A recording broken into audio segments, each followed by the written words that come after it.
Bonjour et bienvenue dans la réunion de sécurité sur la plateforme 224Q HSS et officielle en Guinée-Conakry. Je suis Barry Tchouamidou, animateur de la plateforme. Nous allons prendre aujourd'hui pour thème les dangers liés à la circulation dans la ville de Conakry en particulier, pour nous aider à atteindre notre objectif de zéro accident dans notre chantier, qu'on appelle souvent les accidents de trajet. Vous savez, précédemment, nous avons parlé, tous les travailleurs logent minimum à 5-6 km du chantier ou du lieu de travail. C'est pour dire que nous effectuons tous des déplacements. Vous pouvez remarquer que c'est un quotidien dans notre environnement, ici ou ailleurs. Nos villes sont polluées par les fumées et nos routes sont encombrées principalement par les voitures. Les fumées peuvent avoir plusieurs origines, comme les véhicules peuvent encombrer de plusieurs manières.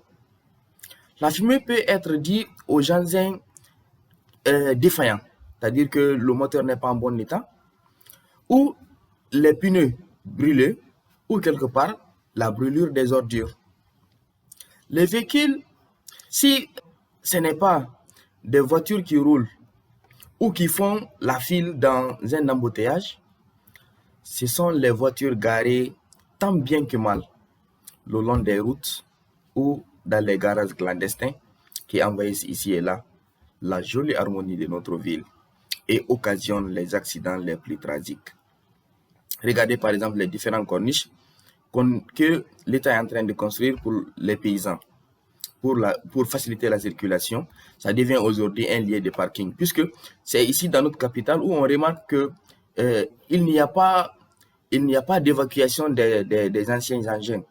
Une fois que tu es fatigué de réparer ta voiture, tu gares ça au bord des routes, tu commences à détailler, à vendre ça pièce par pièce, jusqu'à ce que la voiture finisse d'elle-même.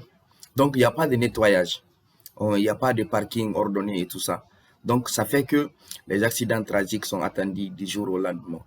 Il faut savoir que l'accident de circulation étant toujours d'actualité dans notre pays, nécessite une analyse profonde des causes afin de mettre en place des règles d'or faciles, accessibles et applicables à tous. Au rang premier de notre constat, puisque c'est après un très grand constat, une très grande remarque que nous avons initié cette réunion de sécurité. Nous voyons régulièrement les gilets au dos des camions pour indiquer leur présence. Lorsque on charge les barres de fer, lorsque le véhicule tombe en panne en bordure de route, on prend un gilet, on accroche au véhicule lui-même qui est en panne pour indiquer aux différents usagers que oui, je suis là, je suis présent, faites attention pour ne pas se heurter à moi, il y a un risque de danger et tout. Donc nous voyons ça quotidiennement dans notre circulation. Mais aussi, nous trouvons également les pneus secours comme balise lors du dépannage des véhicules sur la chaussée. C'est aussi un danger potentiel pour les usagers de la route. Il faut tenir compte de cela maximum possible pour nous aider à atteindre notre objectif de zéro accident. Ces comportements étant non adaptés, il faut premièrement éviter de baliser avec les gilets au dos des camions ou toujours se munir des triangles adaptés et en bon état. Donc, utiliser ces triangles au lieu d'accrocher les gilets au dos des camions.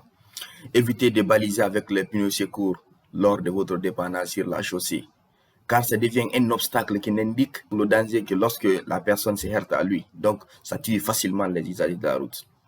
Avant de baliser, avant de mettre le pneu, avant de poser le triangle, pensez à votre sécurité et celle des autres avant de se soucier de la panne de votre engin. Cela peut sauver des vies. Cela peut sauver des vies. Donc, avant de commencer le dépannage d'une voiture sur la chaussée, il faut tenir compte de la vitesse maximale autorisée sur l'endroit et utiliser les équipements et matériels adaptés à l'opération. Car pour une vitesse de 80 km/h, le véhicule parcourt 22 mètres par seconde et pour qu'il s'arrête avec cette vitesse autorisée, il lui faut minimum 4 à 5 secondes de freinage. Imaginez la chaîne, si la balise se trouve à 5 ou 10 mètres, dans un endroit où la vitesse autorisée est de 80 km/h, ou même ce qu'on a dit, L'indicateur est accroché même au camion ou au véhicule en panne. Comme nous le voyons dans notre ville. Donc, à moi seul, je vois un accident mortel des usagers de la route. Car il lui faut 100 mètres. Pendant que la distance que les différents opérateurs ont laissé, les mécaniciens et les chauffeurs bien sûr, n'est que 5 à 10 mètres. Et lui, il lui faut 100 mètres pour s'arrêter. Donc, il y a déjà le choc. La personne peut facilement mourir. Mais il n'y a pas un problème qui n'a pas de solution. Pour se protéger, il faut faire attention aux arrêts bus, minibus, taxis et sorties des camions. Sans oublier déjà de respecter les conditions des balises et des balisages. Il faut apprendre et faire apprendre obligatoirement les codes de conduite et aussi respecter et faire respecter les lois, règles et principes pouvant nous aider à atteindre notre objectif de zéro accident de circulation dans le projet. Les accidents de trajet font bien sûr partie des accidents de travail. Et troisièmement, il faut encourager le chauffeur de transport en commun, plus particulièrement, à bien garer dans les endroits prévus pour embarquer ou débarquer les passagers. Car souvent, ils respectent le lieu de débarquage. Mais pour embarquer une personne, surtout à Conakry, ici, il y a les véhicules qu'on nomme souvent Magbana et les différents taxis et bus, ils peuvent garer n'importe où pour prendre un passager. Et là, c'est vraiment un risque d'accident qui peut ici jouer sur notre objectif de zéro accident dans notre chantier. Pour finir, il faut organiser une campagne de sensibilisation de toute la population sur le bon comportement adapté dans la circulation en passant par les médias et Internet les plus consultés du pays. Car l'information, c'est le moyen de prévention, le moins coûteux, mais je le trouve plus efficace.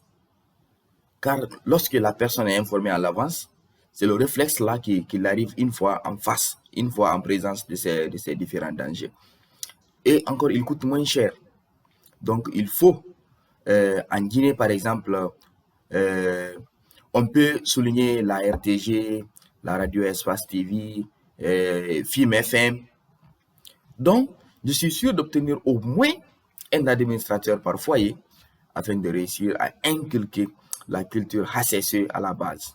C'est ce que nous avions à dire principalement sur les dangers liés à la circulation dans notre capitale en général.